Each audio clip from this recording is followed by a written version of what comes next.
Hi, my name is Kabir. Today I want to talk to you about coding theory and its connection to verifiable computation. Some of you may have seen that the Ethereum Foundation recently put out a $1 million bounty on this proximity gap coding theoretic conjecture. And you may be confused why blockchain people care about coding theory. So I'd like to give some context to that and introduce you to a gentle version of the conjecture, which may be a great stepping stone for anybody who's interested in trying to pursue the $1 million prize.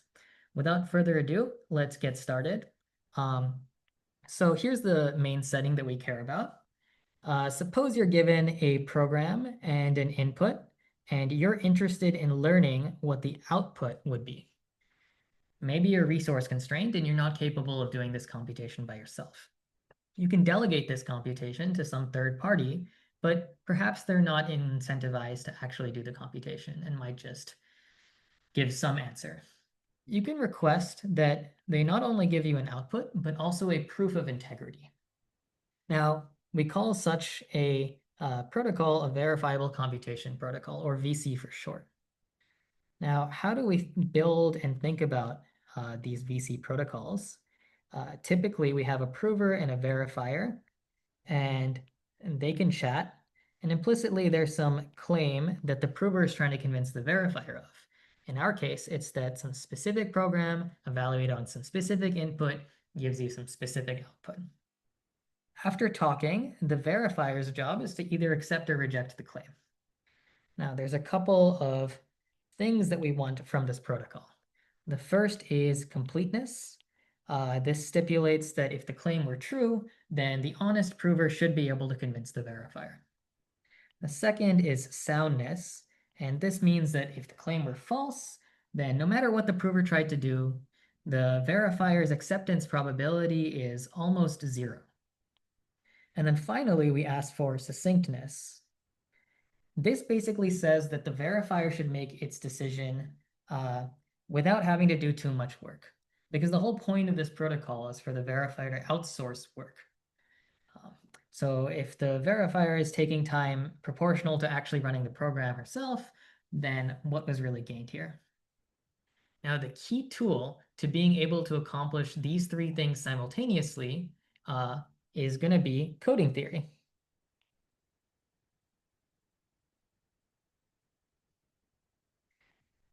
Now, usually people think of coding theory as a tool for reliable communication over a faulty network.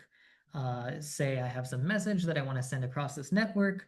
I might add some redundancy so that if few bits are flipped in transmission, someone is still able to recover what the originally intended message was.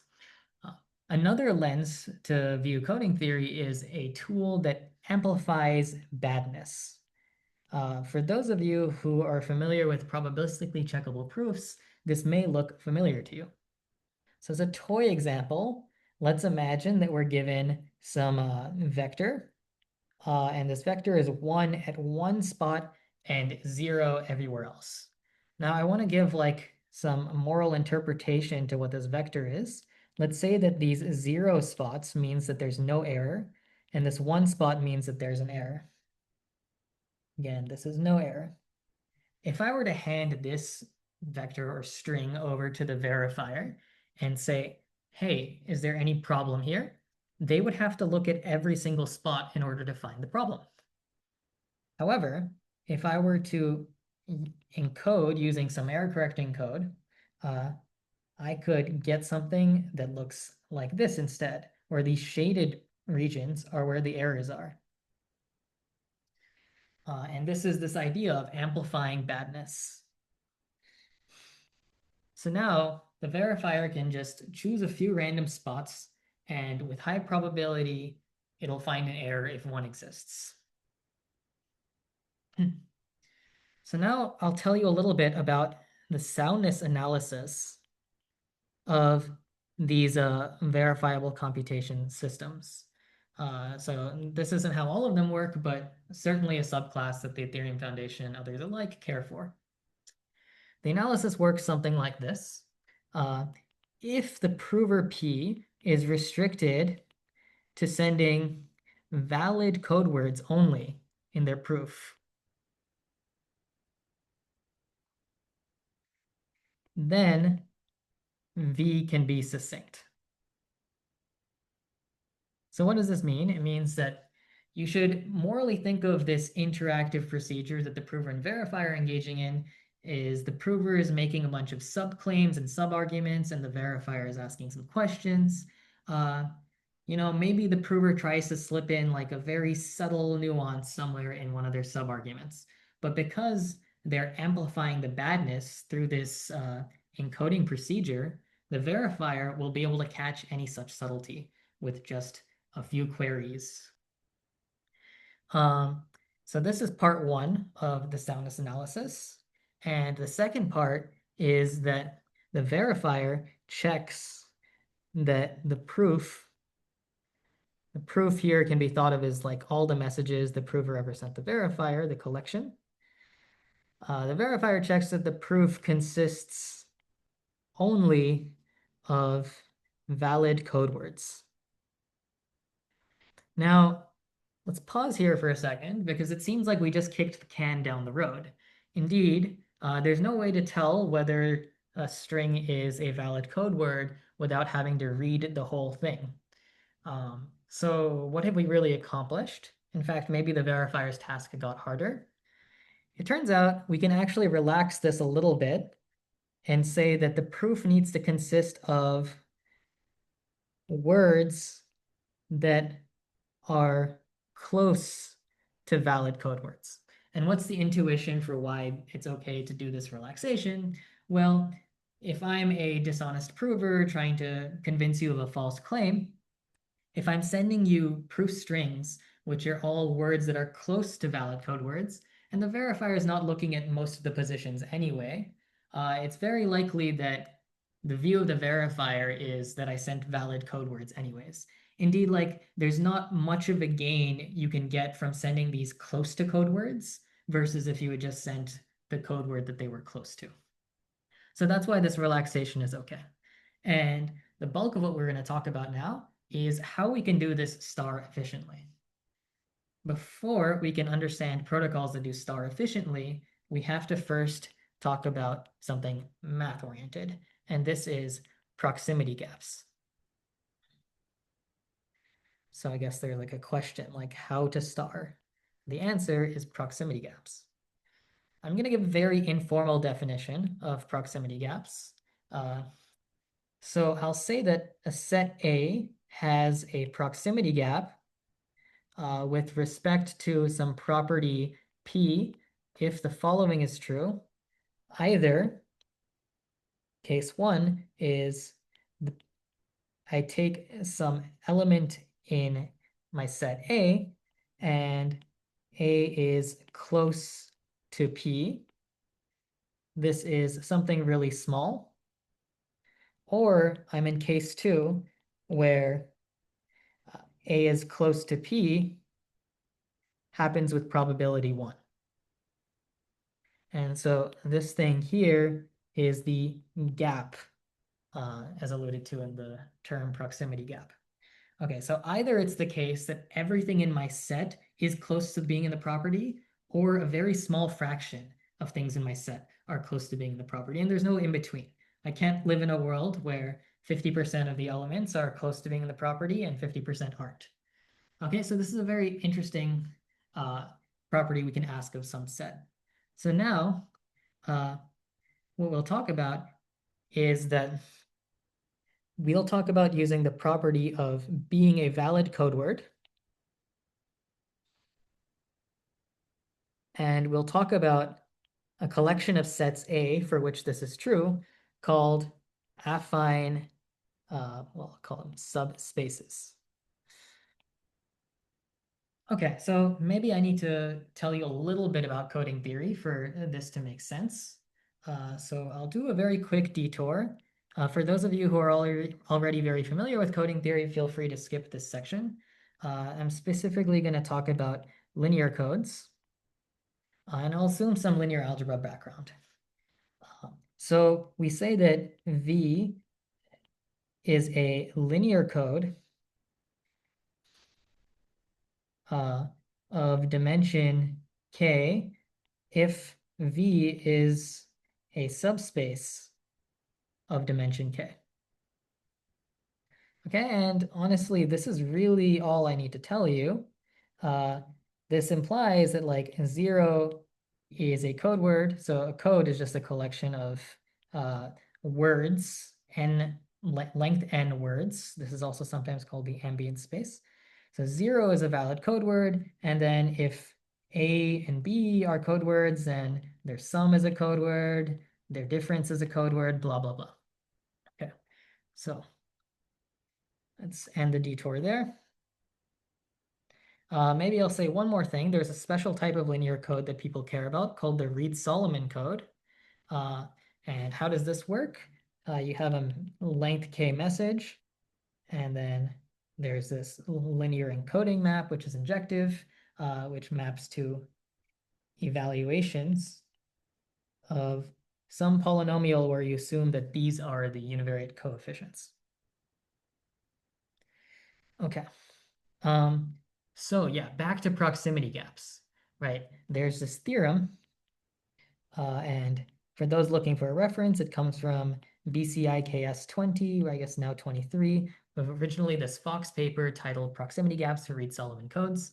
That's of course going to be a lot more detailed treatment than what I'm talking about here. But there's this theorem that I'd like to now get into, which states the following.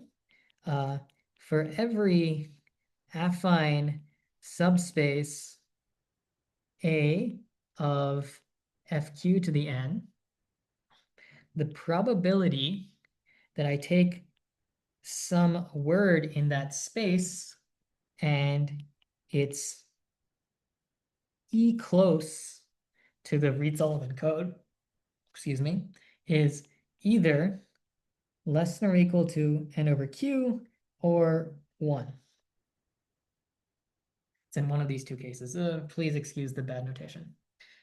Okay, great. So what is E? E is just another parameter, and we're going to call it the proximity parameter. Now this theorem was proved for E in the range 0 up to d over 2. D is called the minimum distance of the code, which admittedly I did not tell you about.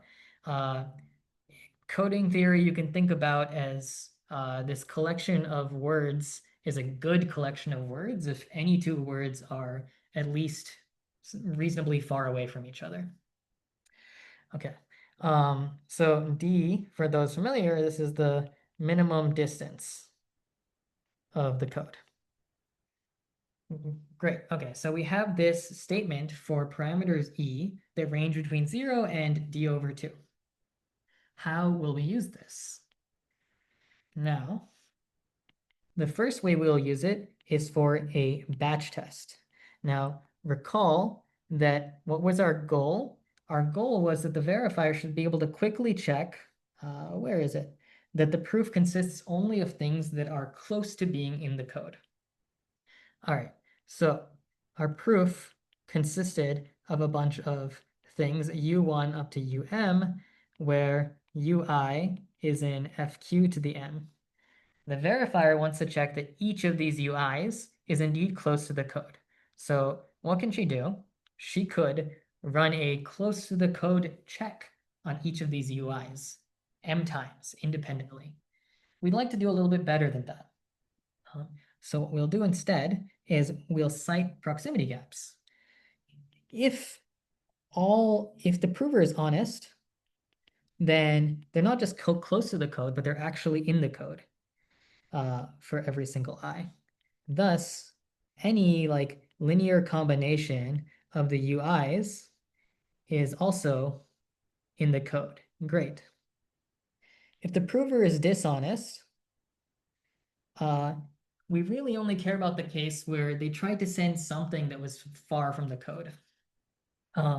So let's say there exists some I such that the distance between UI and the Reed-Solomon code was greater than E.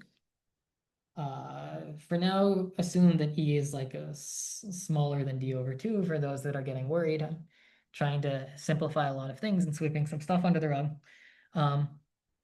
Yeah, so suppose that there was like something that was actually like far from the code. Okay, and this is how like a dishonest prover can try to cheat and get away from the soundness analysis of when they're sending things close to the code. Then there surely is some linear combination of the UIs such that it's greater than E far from the code. Namely, put all of your weight on U1. Like put one weight on U1, sorry, and 0 weight everywhere else. So let's consider the following affine subspace. It's U1 plus the span of the following direction vectors, U2 minus U1, blah, blah, blah, UM minus U1. Okay?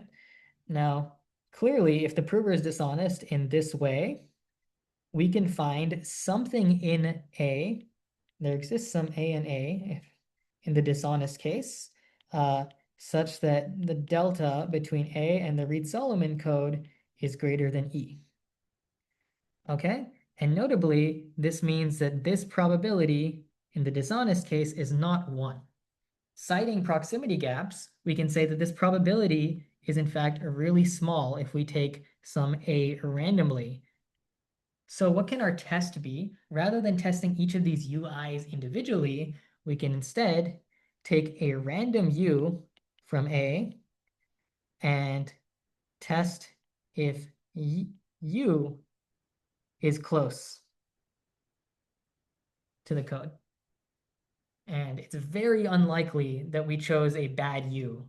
And this is true, but the originals, there was something that was far from the code itself. Okay, so that's the main idea here, that we can do this batch test efficiently.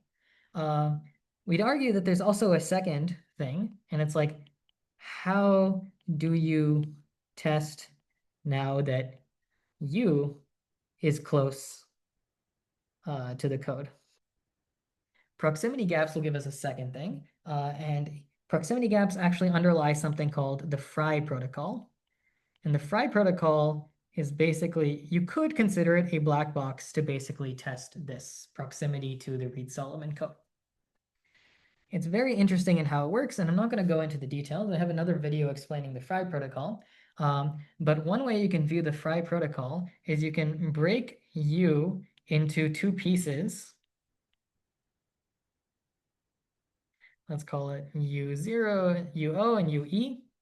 And then you can take an affine combination of these two pieces, 1 minus alpha U0 plus alpha UE. And I can call this U prime. And citing proximity gaps, and there's a lot of stuff I'm sweeping under the rug, but citing proximity gaps, I can say that if the delta between U prime and this different Reed-Solomon code, I'll parameterize it like this, is less than E over 2, then this implies that with high probability, U0 rs k over 2 n over 2 is less than E over 2, and this is true. This is very sketchy right now, but there's a lot I can't really discuss without getting too into the weeds, which implies that the distance between U and the original Reed-Solomon code was less than E. And this one's just triangle inequality. Okay. Excellent. Cool. So this is basically the idea behind proximity gaps. We can use it as a batch test to determine whether each of these guys is close to the code by instead picking something in an affine subspace defined by these guys and checking whether that's close to the code. And that test is a pretty good proxy for the original test. And then in order to even do that test of testing one thing, whether it's close to a code of dimension k, is we can check it against a code of dimension k over 2 using proximity gaps again, and then k over 4, and then k over 8, etc., until we get down to like the trivial Reed-Solomon code of dimension 1, and then it's easy to just check whether something is close to that code. It should just be the same as the repetition code for those familiar with that. But this was meant to serve as a very like high level, breezy overview of the problem. Now let's get back to the proximity gap conjecture. I'm not going to tell you what the conjecture is because it's a little hard to state, but I just want to sort of motivate the flavor of it. As it turns out, if you get better parameters for how high this E can be, concretely what that means is that the verifier algorithm can be more efficient. And a more efficient verifier means that blockchains would save a lot of money. So let me quickly tell you why blockchains care about verifiable computation. So why blockchains care. And the main reason is you can think about a blockchain as being this shared computer in the sky. It's got a lot of great properties. It's decentralized. It's secure, blah, blah, blah. However, it's very, very slow. So it has very low throughput, and it can't process like a lot of transactions, let's say. So what one can do instead is you can process those transactions offline and then give a proof that, hey, here's the new state of the blockchain, and the state transitions, like all the transactions that I executed, were indeed valid. And you can put that proof on chain, and then that proof can be verified. Now, the way this computer in the sky works is that everybody has to agree that every state transaction that happened was indeed valid. So that means that if you put a proof on the blockchain, everybody needs to verify that proof. So that verification algorithm is happening millions of times. Therefore, if we can make the verification algorithms for these proofs of secure verifiable computation protocols more efficient, then everybody is saving a little bit of time, and the whole blockchain protocol is going to save hundreds of millions, I don't know, lots of money. And the point being, if you can show that the verifier that's a little bit more efficient and has to check fewer places because let's say there's like more errors in the string, is indeed secure, then you've saved a lot of people a lot of money, and Ethereum will pay you $1 million. So that's the upshot of what's going on here. The real proximity gap conjecture that you'd have to solve is something that kind of looks like this, except we don't want this E to go up to D over 2 anymore. It goes up to D, sometimes called up to capacity. And there's a little bit more qualifiers on it, but I'll let you look up kind of more official sources for that. For those who are looking to stay up to date, here's the website, proximityprize.org. I wish you all the best in trying to crack this blockchain millennial prize. Anyways, thanks for listening. I hope this was at least somewhat helpful intuition. And yeah, feel free to leave any questions or comments you might have. Take care. See ya.